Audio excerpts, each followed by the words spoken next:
Olá, boa tarde. Meu nome é Manuel. A ideia, hoje eu vou apresentar aqui um sistema, como eu usei para construir o meu trabalho de iniciação científica. Aqui está a agenda básica, mas é só para vocês se situarem. Isso tudo começou no ano passado, mais ou menos na época do Carnaval, onde eu já tinha um outro trabalho de pesquisa que era na área de detecção de anomalias, usando o NetFlow, que é uma exportação que os roteadores, é uma forma que os roteadores têm de exportar a tabela de conexões dele, e a partir daí você consegue fazer engenharia de tráfego, consegue fazer várias medidas, tirar várias estatísticas, dá para fazer todo um trabalho de mineração de dados em cima disso. E eu estava usando isso justamente para tentar detectar anomalias de rede. E anomalias no sentido de conexões que foram interrompidas, port scan, e por aí vai. Nessa época, eu enfrentava um problema muito sério. Por quê? Porque eu tinha muitos dados. Eu sou aluno lá do CBPF, que também faz parte da Rede Rio e tudo. Também sou aluno da UFRJ. Eu estava montando um laboratório nessas instituições, né? E aí eu tinha roteadores de borda, que tinham um tráfego muito elevado de dados, e era muita informação. Não só muita informação, como eu tinha que correlacionar os dados de diferentes equipamentos de rede. E eu ainda tinha o fator da escalabilidade. Por quê? Porque a rede aumenta. Vai aumentando o número de usuários, vai aumentando o número de instituições, e eu preciso fazer com que o sistema se torne escalável a ponto de eu plugar novas máquinas nele, ao invés de ter que sempre precisar de um computador melhor, de um servidor melhor. Só para vocês tentarem entender um pouco como que estava nessa época, eu tinha os flows que eram enviados pelos equipamentos, eram muitos flows, e eu tinha que trabalhar numa arquitetura simples. Então, os flows eram dados uma espécie de separador. E esse separador, ele conseguia pegar e identificar, esse flow aqui, esse NetFlow tem uma anomalia, esse NetFlow não tem. E ele fazia uma análise, e essa análise inicial de forma muito simplória. Ele pegava e olhava, eu consigo tratar esse protocolo que esse cara está falando, é um protocolo conhecido, tinha um protocolo TCP, protocolo DP. Beleza, eu consigo tratar. Então eu vou jogar esse flow, que eu consigo tratar, que eu consigo ver que ele tem uma anomalia, para o meu analisador.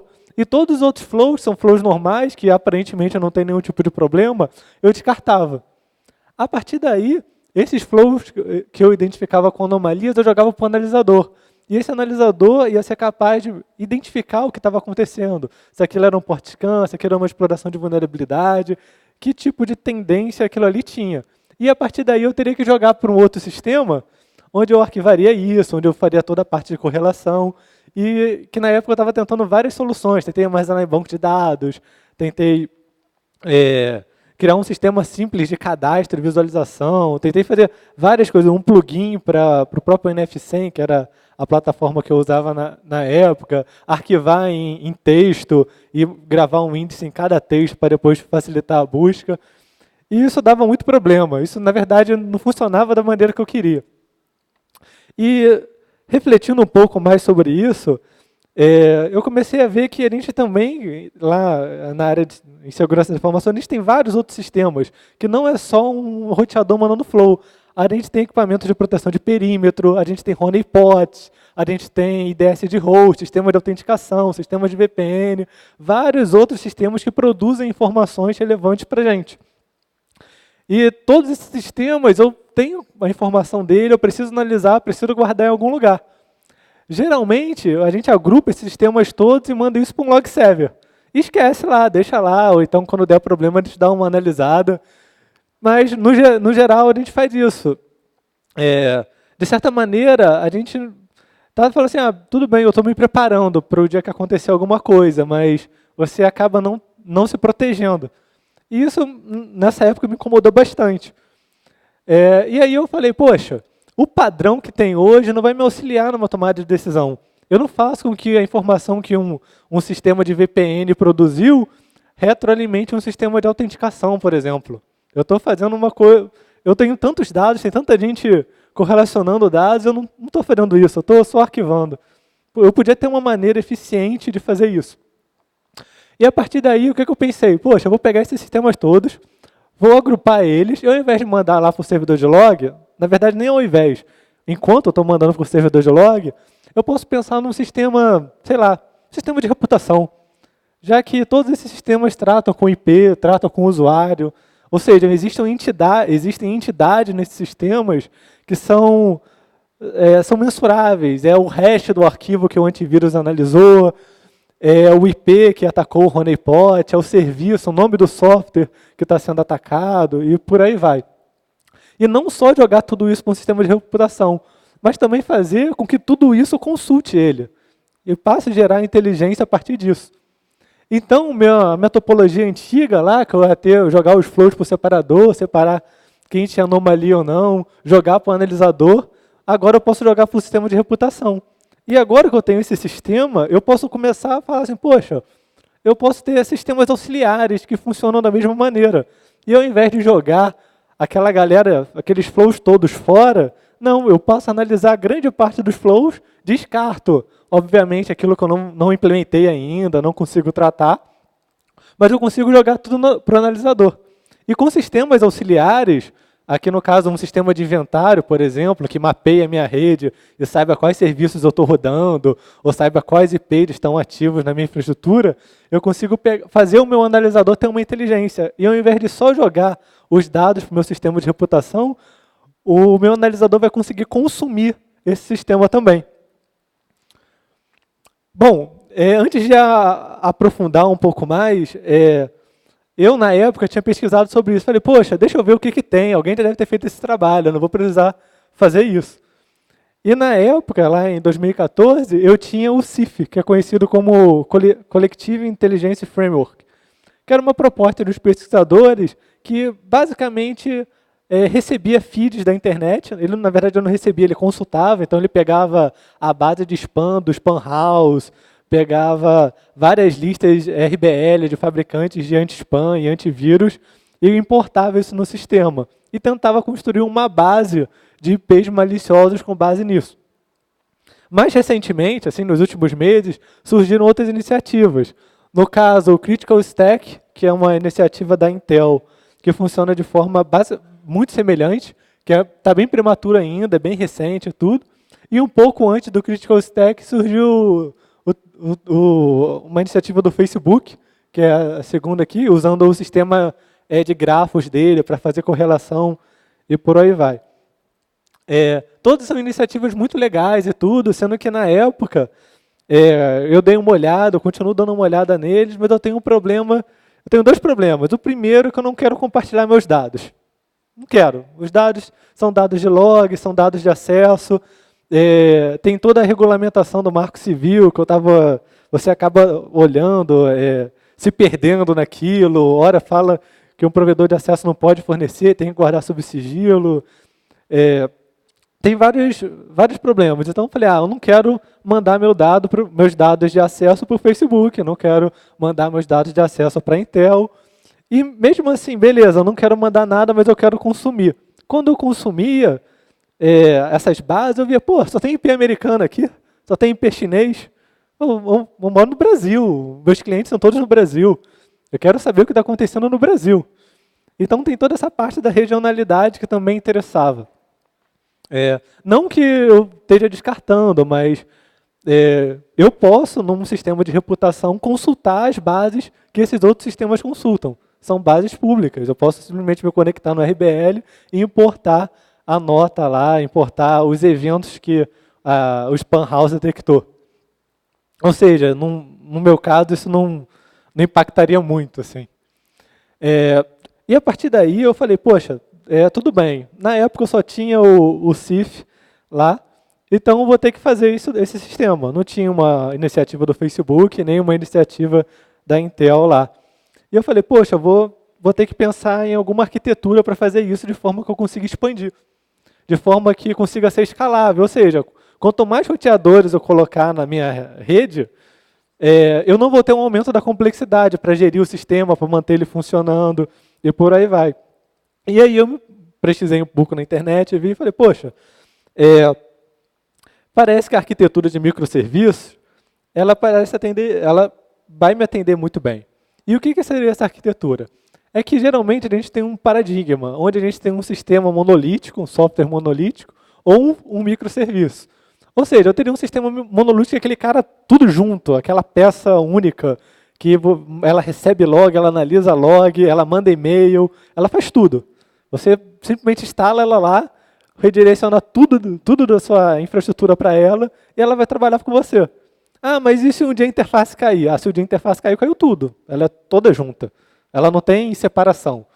Né? Se um componente falha, compromete todo o sistema. Ah, o meu anti-spam da minha solução monolítica parou de funcionar. A sua solução parou de funcionar. Não foi só o anti-spam. E a partir daí, geralmente, esses sistemas geralmente são conhecidos, aqueles softwares que vêm na caixinha, aquele CD que você instala e fala que vai resolver todos os seus problemas de segurança. Mas eles também exigem maior complexidade. Eu quero atualizar esse sistema. Está tudo usando ele. Eu vou ter que parar todos os meus serviços para atualizar. Vou ter que, tiro o roteador da tomada, atualizo, aí depois ligo o roteador de volta. Ou seja, ele exige uma complexidade maior. Não só para manter no sentido de deixar funcionando, mas também para manter no sentido de colocar novas funcionalidades, de eu poder expandir, de eu poder aumentar a capacidade dele. Por exemplo, eu tenho um sistema aqui, que é esse caixão preto aqui, essa caixa azul, não sei a cor dela, mas ele recebe logs, ele correlaciona logs, ele tem interface, ele manda alerta, ele faz tudo. E no caso, se eu quisesse abordar um microserviço, como seria? Seria um sistema especialista, ou seja, ao invés de eu ter um sistema que recebe log, correlaciona, analisa, manda alerta, não. O meu sistema, ele não é um bloco chamado sistema, são vários sistemas especialistas. Eu não tenho um bloco que recebe log e analisa log. Eu tenho um bloco especializado em receber log. Eu tenho um outro bloco separado dele, independente, com funcionamento independente, especializado na correlação. Ou seja, cada componente meu é independente. Mas ele não é independente sozinho, ele estabelece padrões, estabelece uma espécie de contrato para poder se comunicar com os outros itens. E aí, se uma parte do meu sistema falha, se eu quero expandir ela, contando que eu mantenho um contrato anterior, para que todas as partes usam para se comunicar, o sistema continua funcionando. Então, por exemplo, no caso nosso aqui, da reputação, eu teria um sistema especialista de reputação e teria outros sistemas de especialistas que consultariam ele, que mandariam dados para ele. Mas se eu parar o sistema de reputação para fazer uma análise, o meu sistema de log continua falando com a interface, a minha interface continua mandando alerta, entendeu? O meu antivírus continua mandando log para o sistema de logs. Eu não tenho uma parada crítica, eu não tenho que desligar tudo. E, bom, agora falando um pouco da arquitetura desse sistema de reputação, eu tinha alguns pontos importantes. Por quê? Porque eu planejava isso, eu queria que todo mundo usasse ele. Eu não estaria fazendo um sistema para você instalar e esquecer ele lá. Então, eu queria um sistema que fosse consultado por vários outros. Ou seja, eu queria que o meu honeypot, antes dele classificar algum acesso ou alguma requisição como maliciosa, ele desse uma olhada lá.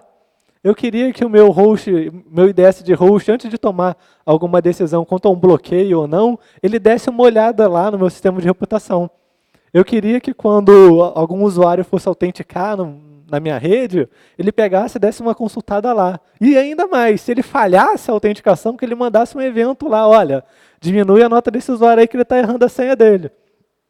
Então, eu tinha essa necessidade de ter vários sistemas consultando, de ter diferentes tipos de dados inseridos por diferentes sistemas, e também de depois poder recuperar o que eu já tratei. De eu poder falar assim, mas por que esse cara aqui está com essa reputação? Não só por isso, mas eu também queria evitar duplicações, ou seja, eu não queria que o log que eu mandei do sistema de autenticação fosse tratado duas vezes. Uma porque ele mandou para o sistema de log e outra porque ele mandou diretamente. Eu tinha todas as preocupações para poder fazer isso funcionar, para poder essa arquitetura poder ser resiliente.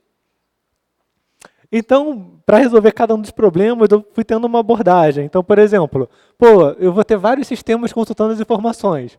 Qual o meio mais rápido eu guardar isso? Vou guardar essas informações de reputação na memória. Vai ser bem mais rápido. Poxa, eu tenho diferentes tipos de dados sendo inseridos. Então, eu vou tentar categorizar isso. Que aí a categorização vai ser feita por cliente, o dado já chega categorizado para mim.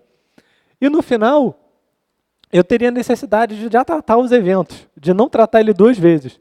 E aí o que eu faço? A categorização seria externa. E aí eu evitaria uma duplicação dentro do sistema. Porque se dois sistemas receberem o mesmo evento, eles categorizariam da mesma maneira. Quando chegasse internamente para mim, eu ia descartar o segundo. Aí, no caso, assim, não estou me prendendo a fabricante, é só um exemplo mesmo. Eu teria um coletor, um agente, alguém que me mandaria informação, no caso, por exemplo, o meu plugin do NF100, que eu instalo lá, ou então o meu agente do Fail2Ban, sei lá, minha Active Rule do SEC, pode ser qualquer coisa, o meu agente. E esse meu agente ele vai ficar enviando dados para uma API. Uma API é o quê? Esse sistema especialista que eu falei, que é uma caixa no total, né? A API em si ela não trabalha sozinho. Essa caixa, que é esse sistema especialista, ele vai ter o banco de dados dele, no caso eu botei aqui como exemplo o MySQL, mas qualquer banco de dados relacional, e a partir daí, esse MySQL seria usado para quê? Para poder guardar os eventos, caso eu precise inspecionar por que a reputação daquele item é tal, a reputação dele está muito baixa. Por quê? Você vai lá e os eventos relacionados a isso vão estar lá. Mas eu também preciso ter um valor associado àquela reputação, algo que eu pudesse comparar dois itens. E essa consulta tem que ser rápida, porque eu vou ter vários sistemas fazendo isso. E aí é a solução de guardar na memória, onde eu sugeri, por exemplo, usar o Redis, que é um banco de dados todo em memória. E aqui, não só o sistema recebendo informação, mas eu teria outros caras que tanto enviariam informações, como também consultaria. Então, por exemplo, um monitor para poder botar num telão e a galera do SOC ficar olhando. Eu teria o meu IDS, que, por exemplo, quando ele fizesse uma verificação de integridade no disco, ele pegaria os hashes de cada arquivo e mandaria para ver se algum hash tem uma reputação mais baixa, e por aí vai. E aí eu comecei a abordar alguns problemas, que eu comecei a desenvolver o sistema, e eu comecei a falar, vou tentar fazer assim.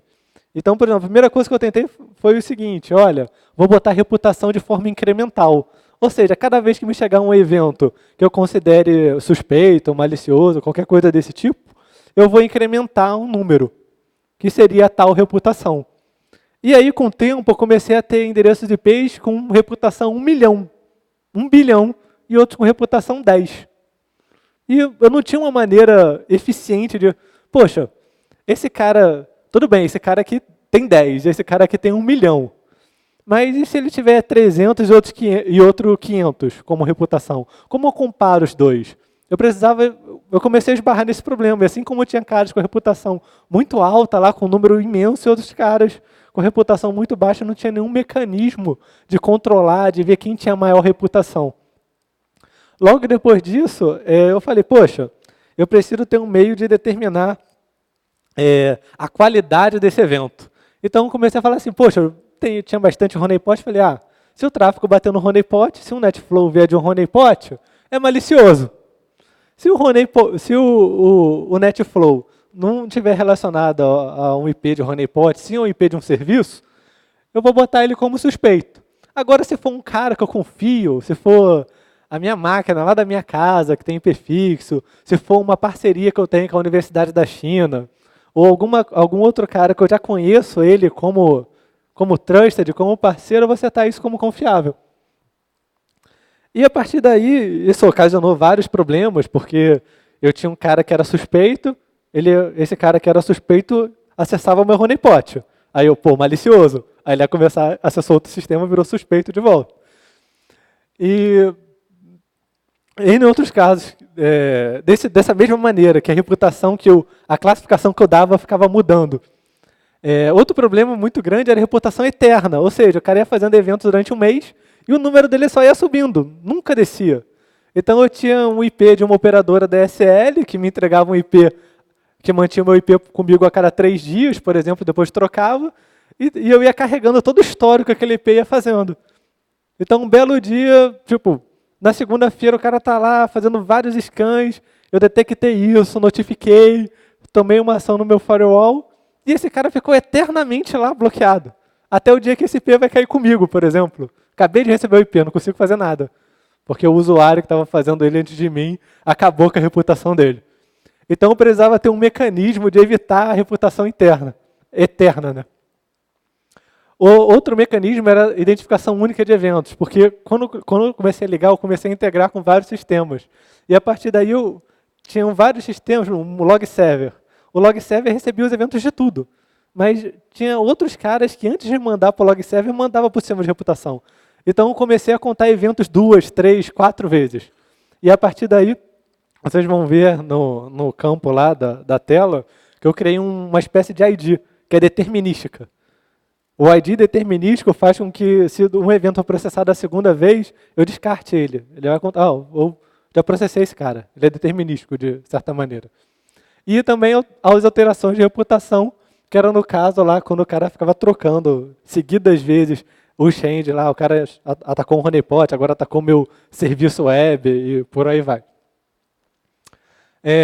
Bom, como o sistema ele é todo plugável, o que acontece? Eu tenho uma API lá, que nem por exemplo, o Felipe Lisboa falou anteriormente do G100, ou seja, a API dele é isolada de todo o restante. Você pode pegar e fazer um outro front-end, você pode fazer uma outra interface web, fazer um cliente linha de comando. A mesma coisa acontece aqui. Ou seja, eu vou ter uma API lá e eu posso consumir isso da maneira que eu quiser. Por isso que eu posso ligar ele no meu honeypot, eu posso ligar ele no meu IDS, de modo a ajudar na tomada de decisão. Da mesma maneira que outros sistemas vão consumir isso, às vezes você quer dar uma olhadinha. Aí você quer, deixa eu ver quem está fazendo bagunça aqui. E aí eu construí uma espécie de monitor, que o que ele fazia? Ele pega, se conecta na API e lista para você os dados que ele tem. Aqui vocês estão vendo um número pequeno, assim, 96, 98. É porque uma das maneiras que eu encontrei de resolver a problemática da reputação eterna era o seguinte, agora virou porcentagem. Então, o cara é 100%. Está começando a fazer besteira, eu começo a taxar ele de acordo com a besteira dele. E como que eu taxo ele de acordo com a besteira? Bom, quando eu categorizo um evento, no sistema de reputação eu falo assim, olha, esse cara está me mandando muito pacote SYN, muito pacote TCP com a flag SYN ativa. O que eu faço? Quando ele começa a me mandar muito pacote, por exemplo, com a flag TCP SYN ativa, eu vou decrementar a nota dele em 2%, por exemplo.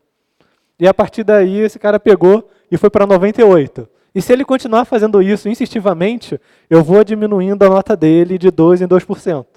Mas se, por exemplo, ele atacar um sistema de honeypot, eu posso diminuir a nota dele em 25%. E aí os 98 dele vai cair muito mais. E se ele continuar fazendo esse ataque ou ir para um outro sistema, eu vou continuar diminuindo a nota dele. Não só diminuindo, como também aumentando. Se esse usuário meu acabou de autenticar no meu sistema de e-mail com duplo fator, eu falo assim, esse cara autenticou com duplo fator. Eu tenho quase... eu conheço esse cara. Ele acertou a senha, acertou o token dele, acertou a garantia do que ele tem. Eu vou dar um incremento na nota dele. Ou seja, se esse IP trocou de um usuário malicioso para um usuário confiável, ele autenticou no sistema, eu dou uma gordurinha na nota dele, eu vou aumentando a nota dele. E quanto mais operações benéficas, de certa maneira, ou confiáveis ele ficar executando, maior eu vou aumentando a nota dele, até chegar a 100%, que no caso seria o limite. Então aqui tem um exemplozinho, quando eu entro, eu defini algumas coleções de reputação, mas isso não é fixo. Então, por exemplo, eu posso tratar de IP, de URL, posso tratar de software. Então, por exemplo, no meu sistema de inventário, eu posso ter a classificação dos pacotes instalados no meu servidor. Saiu uma vulnerabilidade no Nginx versão, sei lá, 1.4. Eu posso ir aqui e diminuir a reputação do pacote 1.4. Quando eu rodar meu IDS de host vai falar, opa, esse pacote aqui tem a reputação baixa. E vai gerar um alerta para mim. Não é o sistema de reputação que vai gerar o alerta. É um outro sistema que vai ficar olhando aqui. É o meu IDS, é algum outro lugar. Na verdade, esse aqui seria só um ponto central, onde eu passaria a olhar. Ao invés de ficar olhando o log do IDS, o log do honeypot, o log de N outros sistemas de prevenção e proteção que eu tenho, eu olharia só esse cara aqui. Por exemplo, um exemplo que veio muito à minha mente durante a apresentação de modelagem de malware, usando máquinas virtuais e tudo.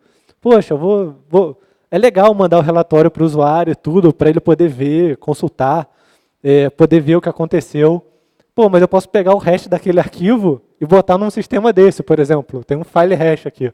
E aí, quando o meu IDS de host rodar em todas as máquinas, ele vai pegar, opa, esse hash aqui tem uma reputação baixa, porque quando eu analisei ele instalou um certificado na máquina.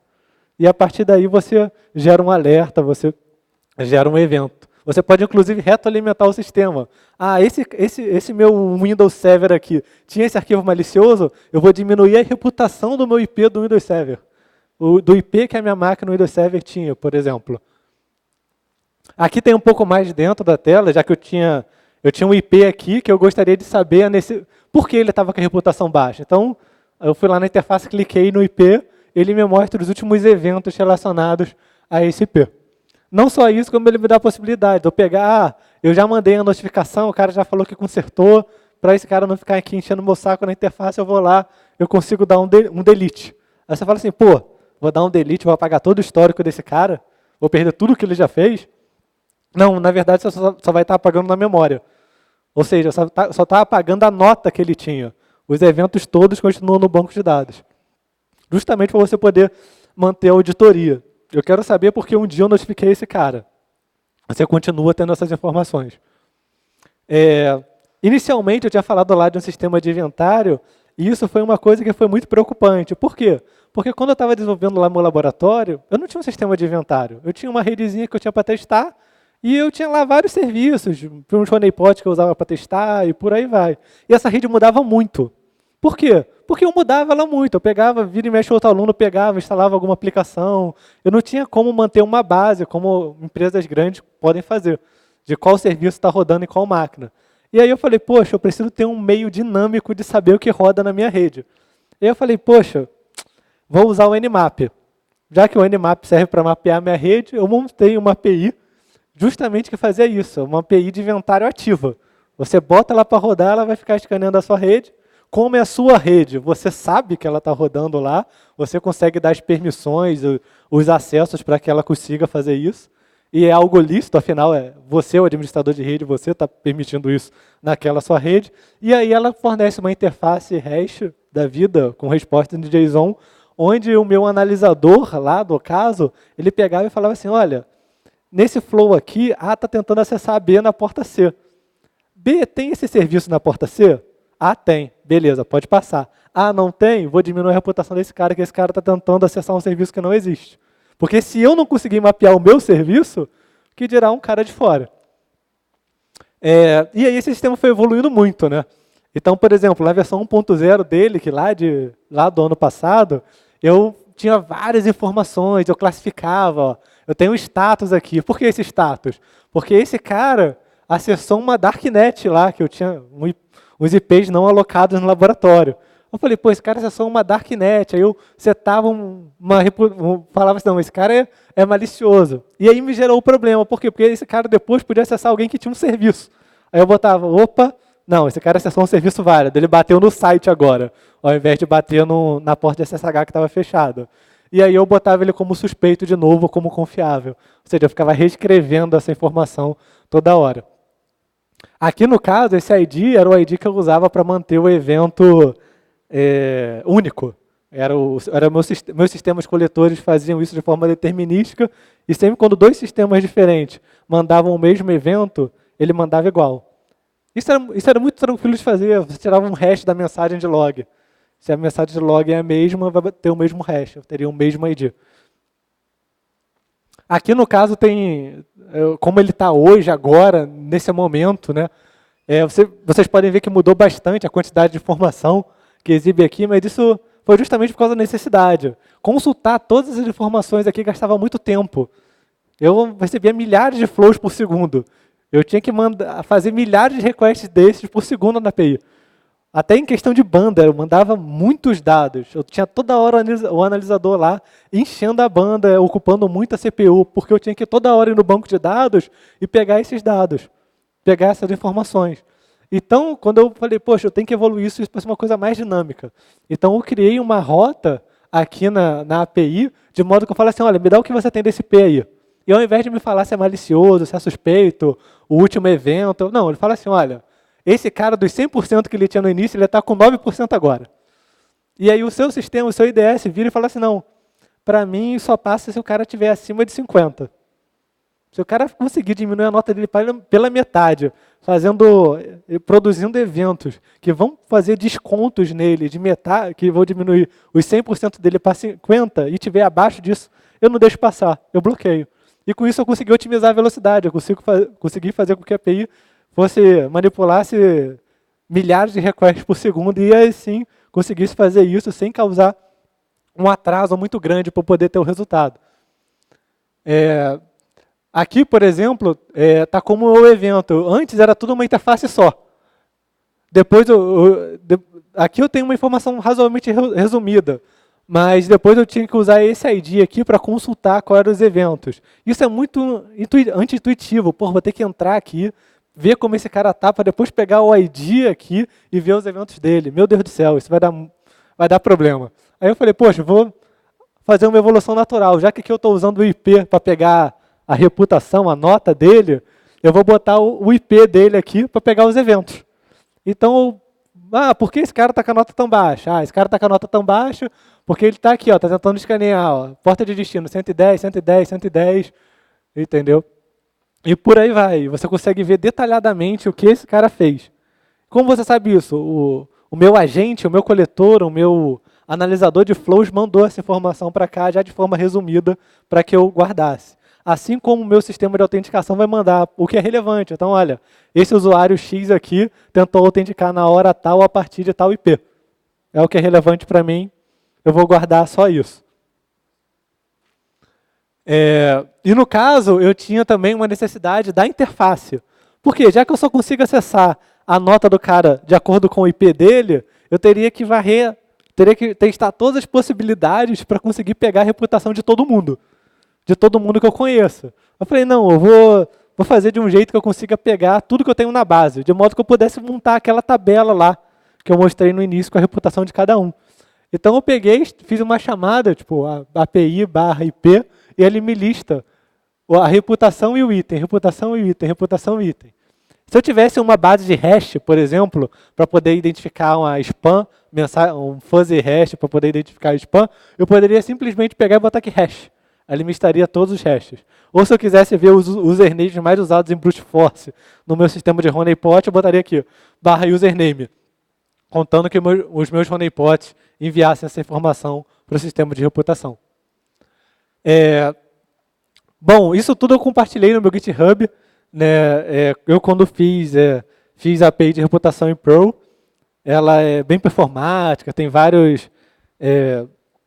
É bem performática, está bem comentada, então quem quiser entender, ela é muito simples, eu também fico à disposição para tirar dúvidas, mas eu também não criei só ela e deixei ela lá vazia. Eu falei, não, o que a galera está usando? A galera está usando o Fail to Ban para poder bloquear acesso. Então eu fui lá e criei um plugin para o Fail to Ban que integra os resultados que o Fail to Ban produz e joga eles para esse sistema de reputação. E eu também peguei e juntei o meu trabalho anterior lá de detecção de anomalias com Flow e criei um plugin para o NF100, que é uma plataforma de gestão de flows lá. É mais de engenharia de tráfego, mas permite que você analise flows também. Eu peguei e criei um plugin para ele, que é esse Anomalia Reputation API, que o que ele faz? Ele pega, encontra os flows com anomalia e manda para o sistema de reputação, já tudo categorizado, tudo certinho.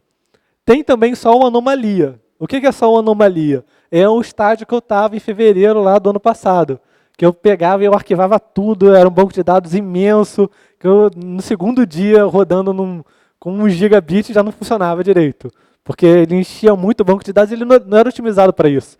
Ele era um sistema monolítico. Ele pegava o flow, analisava o flow, correlacionava o flow e guardava o flow. Ou seja, ele não fazia nenhum deles direito. Agora, como eu posso terceirizar onde eu guardo a minha reputação, eu simplesmente analiso. E ele ficou o quê? Muito bom em analisar, analisa muito rápido. E o restante ele manda para o sistema de reputação guardar, fazer as correlações e por aí vai. Não somente, eu aproveitei o meu sistema de inventário ativo que eu usei no laboratório, usando Nmap, e disponibilizei ele também.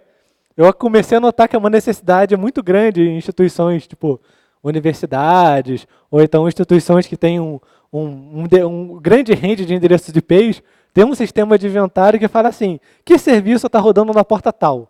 Até mesmo se você quiser fazer uma CL, por exemplo. Você pegou, não, essa rede aqui está sem a CL no roteador. Poxa, quero fazer uma CL. E agora? O que eu vou fazer? Vou ter que pegar e IP por IP, verificar com o administrador de cada um e ver os serviços que ele roda? Assim, é até legal que você faça isso, mas a sua CL tem que estar pronta hoje, agora.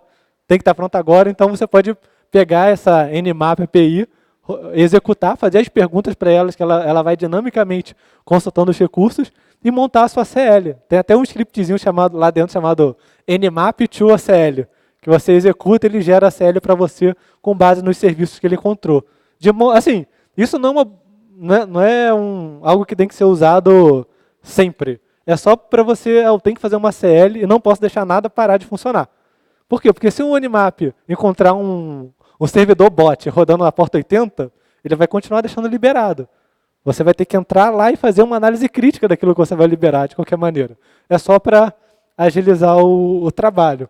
E aqui embaixo, o link não está aparecendo direito, é o Flow Collector, é aquele analisador que fazia o roteamento do tráfego. Ele não está mostrando muito bem aqui, mas no PDF depois vocês podem ver. São todos links. E é isso. Perguntas?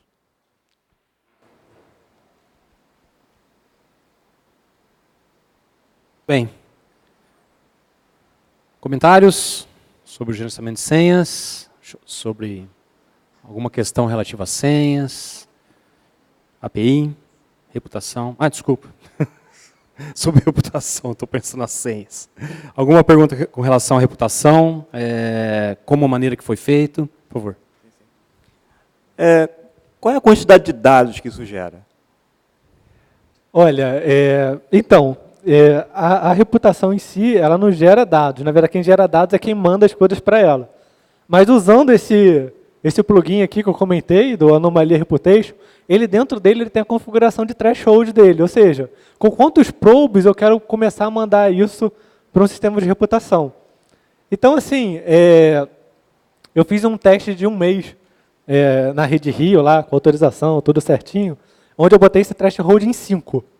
Ou seja, se o cara executou 5 probes, ou seja, 5 fluxos, mandando mais pacote SYN do que o normal, ou mais pacote reset do que o normal, caracterizando um scan, por exemplo, alguma coisa assim, uma varredura, eu pegava e mandava isso para o sistema de reputação. Isso daí me gerou 86 milhões de eventos. Esses 86 milhões de eventos foram todos categorizados, indexados e arquivados aqui. Você continuou usando. O único problema que eu tive nesse caso aqui, desses 86 milhões de eventos, é que eu guardo, né, a reputação na memória. Então eu tinha 86 milhões de itens na memória com um número associado que era a reputação dele. Então quando eu usava a interface web lá para poder consultar, eu estava fazendo uma requisição que retornava 86 milhões de resultados. E isso aí acabava fazendo com que a interface web, seu navegador não esperasse a requisição completar. Porque você fazia uma requisição do seu navegador, eu te respondia com 300 MB de dados. Seu navegador não conseguia manipular isso. Mas via API, a API continuava funcionando normalmente, com o mesmo desempenho, sem nenhum tipo de parada. E qual o tamanho que o banco de dados fica? Então, eu não cheguei a dar uma olhada lá no banco de dados, não. Assim, olhar o tamanho dos arquivos que ele ocupava. Mas quando eu fiz um modelo do banco de dados, eu arquivei grande parte das coisas em formato binário. E quando o resultado me retorna, eu converto ele para texto de volta. Então, assim, ele ocupou muito pouco, assim, quase nada. Assim. O menor problema que eu tive foi de disco. Eu acho que devo estar ocupando 1 GB agora, 2 GB. É muito pouco mesmo. Justamente porque ele já tem todas as otimizações dele, e eu já otimizei ele para o storage. Eu falei, não, esse cara aqui eu vou usar para arquivar evento. Entendeu? Já que ele vai arquivar evento, ele vai ser otimizado para esse arquivamento. Enquanto, por exemplo, o banco de dados de memória, quando eu fui fazer a otimização dele, eu otimizei ele para quê? Consulta e escrita rápida. Escreve, não importa quanta memória você vai ocupar, mas escreve e consome, escreve lá dentro e me retorna esses dados de maneira mais rápida. Manuel, esse Frederico do NickBR, eu não sei, é um plugin ali... Não, a parte do fail to ban. Isso daí você está só alimentando o seu sistema de reputação ou tem a volta também do... Então, no caso do Fail to Ban, eu fiz ele semana passada.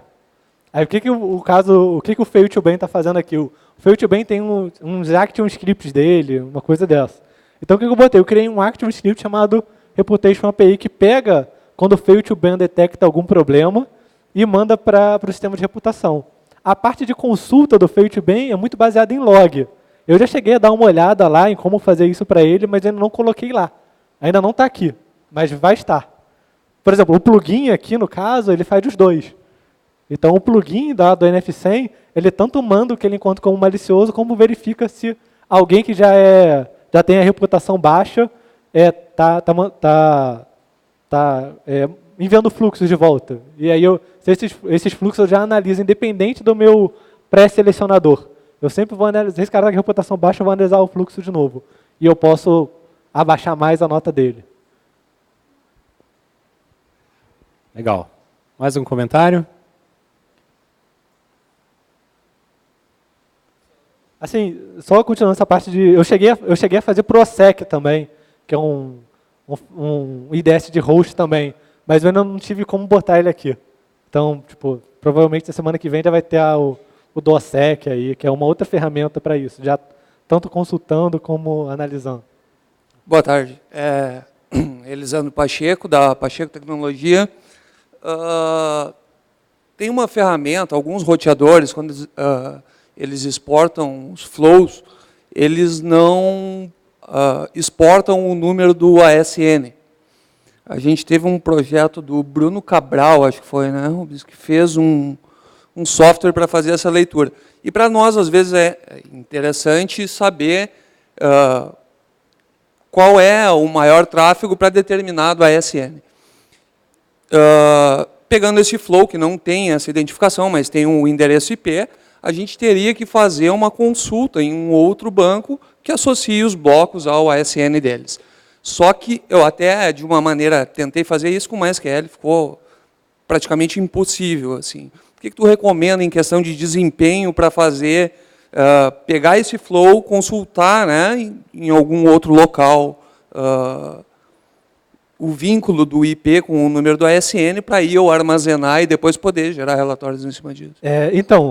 Eu cheguei a ter esse problema quando eu fiz o sistema de inventário. Por quê? Porque às vezes eu queria consultar a rede. O que tem nessa rede? E não nesse endereço IP. Sendo que os resultados que o Nmap me responde é por IP. Então eu precisava de alguma maneira rápida de consultar todos os IPs que tem em determinada rede. Como que eu resolvi isso? Novamente eu fazia um cache na memória.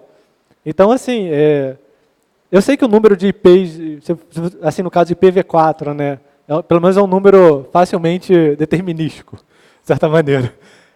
Você consegue botar isso tudo na memória, no banco de dados, como, por exemplo, o Redis, que eu usei para otimizar. E aí, botando cada endereço IP e cada AS que ele está associado na memória, você consegue fazer isso muito rápido. Assim, muito rápido mesmo. Assim, eu não sei, em questão de número, quanto seria, mas num teste assim, muito básico que você poderia fazer, você chegaria rapidinho a 50 mil requisições por segundo, 100 mil requisições por segundo. Assim, aí você poderia fazer todas as otimizações que você precisa, dependendo do tráfego que você vai...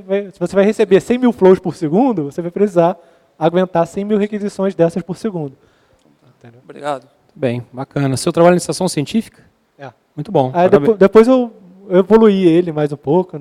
Parabéns. A Marita vai ficar sem estagiário logo, logo. Seu estagiário também? Mais ou menos? Já está indo embora. Está indo embora já? Legal, parabéns. Trabalho bacana. Vamos agradecer então ao Manuel. Obrigado, Manuel.